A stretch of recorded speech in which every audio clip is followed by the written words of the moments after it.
2 et 3. Ce n'est pas une statue, mais bien une poubelle qui a été dévoilée à Fonsomme lors de la signature de partenariat pour l'amélioration de la collecte des déchets d'emballage. En effet, maintenant que la notion de tri sélectif a été comprise dans les foyers, les collectivités sont obligées de s'attaquer à ce que l'on appelle les déchets abandonnés ou le tri hors foyer. Citeo accompagne techniquement et économiquement 6 communes de l'agglo du Saint-Quentinois dans cette nouvelle démarche environnementale.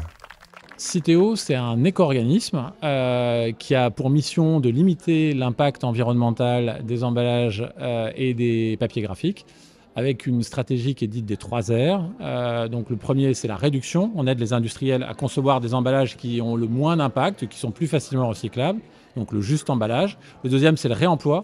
Donc passer de l'usage unique à l'usage multiple, les emballages en verre qu'on pourrait réutiliser une dizaine de fois. Et le dernier des R, c'est le recyclage. Donc c'est le tri et le recyclage de façon classique, c'est le bac jaune. Et au milieu de tout ça, la loi AGEC nous a rajouté des missions, notamment sur ce qu'on appelle les déchets abandonnés, c'est tout ce qui est relatif à la propreté, et tout ce qui concerne en fait le tri hors foyer, donc le tri partout et tout le temps. Il y a un chiffre qui dit 90% des gens trient, mais seulement 53% le trient de manière systématique. Donc l'idée, c'est de jouer une petite musique un peu partout, dans une mairie, dans un lieu, dans un square, à la source de la Somme, par exemple, là où on était tout à l'heure, pour faire en sorte que cette petite musique résonne dans la tête des gens et que quand je sois chez moi, à ce moment-là, je vais me rappeler que le tri, c'est partout et tout le temps. Il y a des équipements comme ici qui avaient 30 ans, qui ne présentaient pas le double flux, le tri et les ordures ménagères. Et donc on retrouvait soit les équipements dans le mauvais flux, et donc nous à la fin quand on emmène les déchets chez Valorem, la qualité du tri est forcément détériorée. Il y a des choses qui se retrouvent dans les ordures ménagères qui ne devraient pas, et tout ça, ça a un impact sur la facture des usagers. Donc l'idée, c'est de trier à la source, dès que la personne a consommé, plutôt que de laisser son paquet de chips ou son carton de pizza par terre. Déjà, c'est de pouvoir le mettre quelque part, et que derrière, il soit trié et qu'il aille au bon exutoire. Par le biais des actions, il y aura moins de déchets ramassés. S'il y a moins de déchets ramassés, du coup, j'ai peut-être besoin de moins de moyens, ou je peux utiliser ces moyens pour justement faire d'autres choses, faire peut-être plus de prévention.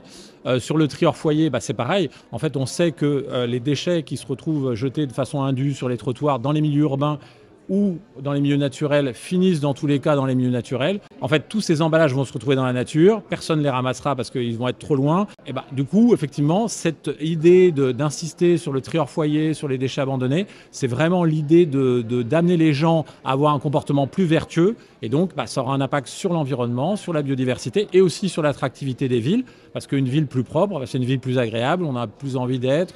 Voilà. Souvent, les parcs et jardins, par exemple, sont un des lieux qui est le plus facilement traitable. C'est un lieu qui est clos, on peut mettre des corbeilles en sortie, les gens repartent avec leurs déchets et ça marche très bien, par exemple.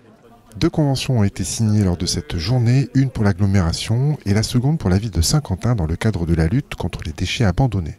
Et maintenant que les poubelles permettent le tri sélectif, on peut dire que le tri c'est partout et pour tous.